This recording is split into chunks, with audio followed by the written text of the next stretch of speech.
We're joined now by Senator Rand Paul of Kentucky. Senator Paul, appreciate you making the time. And Buck, we're joined now by Senator Rand Paul of Kentucky. Senator Paul, appreciate you making the time for us. Hey guys, thanks for having me. Let's start with, if you would, tell us about the hearing tomorrow up on the Hill and your ongoing COVID-19 origins investigation. What's the latest, and what are you trying to get to next? This is a big step forward. This is the first bipartisan full committee hearing on the origins of the virus. We'll have four scientists, two scientists who believe the evidence points towards it coming from the lab, and two scientists who believe the opposite.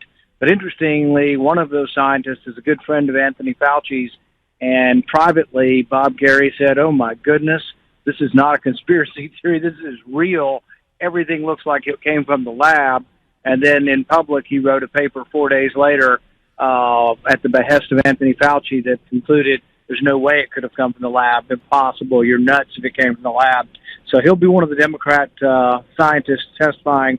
But what'll make it interesting is this is the first time we've had scientists on both sides of this issue in a public forum essentially debating this issue and with questions from Republicans and Democrats on it. It's a big step forward. The Democrats heretofore have refused to have any kind of participation in this. So this will be the first time Democrats have participated in any hearing, any bipartisan hearing. Senator Paul, I watched the doctor. First of all, thanks for coming on. I watched the Dr. Fauci hearing in front of the House committee. And what still staggers me is how committed Democrats are to defending Fauci, even though many of the arguments he made, frankly, from a scientific perspective, have now been proven to be bunk, whether it's the 6-foot social distancing, whether it's making kids wear masks. As Buck has pointed out for some time, Fauci, to my knowledge, has never said, hey, you know what, you're going too far when you do X or Y. He never did it. Why do you think Democrats are still committed to defending him over pursuing the truth? And are you optimistic that's ever going to change? I think Democrats, by and large, are committed to the idea that the common man is incompetent, that the common man should not be allowed the freedom to make medical decisions, and that experts know better than the common man. And so Anthony Fauci is sort of the extreme representative of what the Democrats believe, that experts should decide what kind of health care you should get and what kind of medicines you should take and whether you should take a vaccine. And they fear that criticism of him is criticism of central authority or central planning with regard to health care. And so I think because their commitment is so strong, I think that's why in the end they defend him, even though now most of the things he said have been debunked or been flat out wrong. Senator Rand Paul with us now of Kentucky. Senator, do you think that the end goal here, other than getting to the truth, do you still have any hope of accountability for what was done during COVID, and including covering up the origins of the virus, the intentional cover-up from the health authorities? And do you think that there's still room to hope that we can get a change in what the policy would be going forward? Because, I mean, I would just sit here and say, in my mind, they would run the same playbook again if they could. They wouldn't. They might make some adjustments to it, but overall, I think there's a lot of things that the Democrats and the Democrat-dominated health establishment would go back to from COVID. So our first hearing will be laying out the evidence for this COVID virus originating in the Wuhan lab. The second hearing will be talking about how we could reform government's evaluation of gain-of-function research. Now, you have to realize that the NIH has steadfastly refused to divulge information, all of which is not classified, but they will not give us the deliberations on why they concluded the research in Wuhan was not gain of function. And this was kind of glossed over in the House hearings. Fauci continues to say, according to the definition of the P3CO committee, this safety committee, it wasn't gain of function. But he never sent the research to that committee. So Anthony Fauci did it by himself. Now, we know that they meet at something called dual-use research of concern gain-of-function meeting. We know they met on the Wuhan research to discuss whether it was gain-of-function. What they won't give us is the deliberations. if scientists made an argument on both sides and we want to reform it, we need to understand what mistakes they made in their assessment to say that it wasn't dangerous, the research going on in Wuhan. But anyway, we have a bill that is largely written. We've talked to scientists across the United States about this and gotten input. We're still getting input from scientists on this. We've presented it to the Democrats. The only chance of passing it, in this Congress would be if Democrats in the Senate would actually actively support it. So that's what the goal of these hearings are, is really mostly to try to get Democrats on board for reforming gain-of-function oversight. And we'll see if we get there. As far as accountability, Anthony Fauci getting his just desserts and going to jail, that would require a new administration and a new attorney general to objectively look at that. I do think he's lied under oath repeatedly. We're talking to Senator Rand Paul. You hit on something that I think is really important, and it seems as if we were giving American taxpayer dollars to aid in research in Chinese labs, which I think a lot of Americans, myself included, say, why in the world would we be doing that in the first place? Because Fauci says, I don't know what they were doing necessarily. It's a limited amount of money. But why are they getting American taxpayer dollars in the first place would be part one for you. Part two, and you've hit on this before, but I think it's so important. COVID was a relatively non-lethal virus that was created.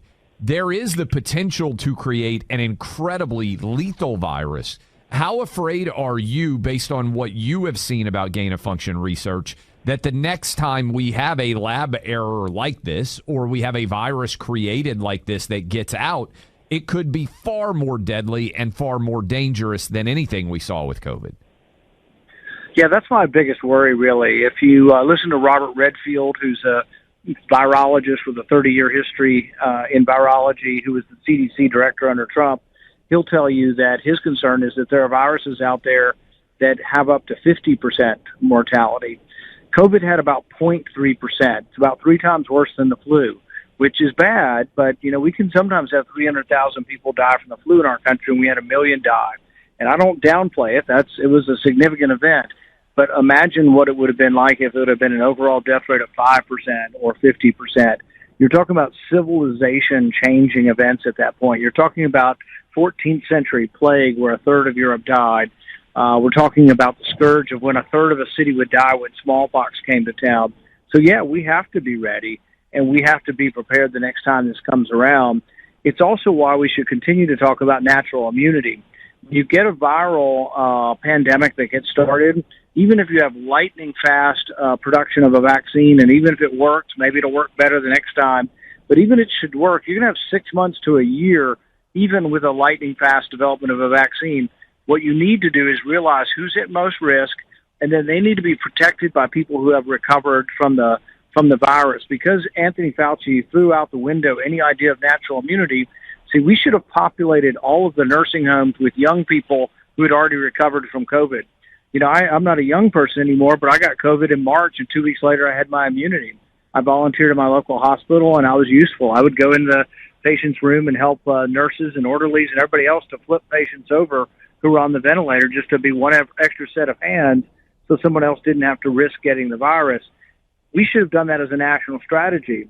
But instead, Anthony Fauci continued to hem and haw and say, we don't know about it. You still have to wear 4 masks. Even though you've recovered from it, you got to wear a mask on a plane. Instead of any kind of common sense, he threw it out the window, but he also threw out the one thing you can do without a vaccine is to try to have the young people who have recovered from a disease be the protectors of the vulnerable. Senator Rand Paul, before we let you go, I just wanted to give you a chance to weigh in on just what's going on with the weaponization of the Justice Department in an election year against Donald Trump, and obviously local prosecution as well in the case of New York and Atlanta. What this means for due process rights and just the rule of law in general, and how you think we can start to address what's clearly unjust from the Justice Department. I think a lot of people on the left, they run these endless things on CNN to say one network about the end of democracy. It's the end of the world if Donald Trump should win. But I actually think it's closer and more accurate to say that we could ruin the foundation of this country if the justice system escapes from impartiality and becomes a partisan weapon. And there's no question, if you can find an objective progressive person Ask them whether or not anybody's ever been prosecuted for expired bookkeeping crimes about paying off a woman. You know, I mean, there is no way in the world that's ever been prosecuted before. And so it's selective prosecution. Ask an objective lawyer whether or not you can be prosecuted for something they don't even inform you the crime of. The Sixth Amendment says you have to be notified of the crime. It was impossible to know, and the judge in the end said, well, you can convict him of any other secondary crime you want to, but you have to figure out a secondary crime. You don't even all have to agree. Well, you have to know what you've been accused of in order to defend yourself. So I think that's going to be thrown out on Sixth Amendment account. But I do worry that there are people around the country, everywhere I travel, people are coming up. They called into your show. These are people who are truly worried. Can I still participate in America? Can I give money? Can I go to a rally without getting on a list? And that all of a sudden they're going to be investigating my tax status, investigating my business, and it'll be selective prosecution. If it comes to that, and if the majority of people believe that, we are in for, I think, strife in our country, and I hope it doesn't come to that. Senator Rand Paul, appreciate you being with us, sir. Thanks so much. Thanks, guys. You know, it has been 2 years since the overturning of Roe v. Wade. Supreme Court stepped in and did what should have been done decades ago. But unfortunately, that hasn't meant that the abortion rate has lowered. In fact, on the contrary, it increased in 2023. So what can we do in the meantime to save lives? That's where Preborn comes in. This is a nonprofit organization that is doing everything it can to help women in crisis and help at-risk babies by providing an alternative to abortion. Preborn provides women with free ultrasounds. They can meet their unborn children before making an important decision on life or abortion for their child. When a mother meets her baby on an ultrasound and hears their heartbeat, she is twice as likely to choose life. I've looked into the eyes of some of these moms who have told me about what Preborn meant for them, did for them. In one case, mom had her little, at this point, boy sitting on her knee, and it was all because she went into a preborn clinic. Lives are saved every day in this way. Your gift of $28 sponsors one ultrasound. $140 helps to rescue 5 babies. This is a tax-deductible donation.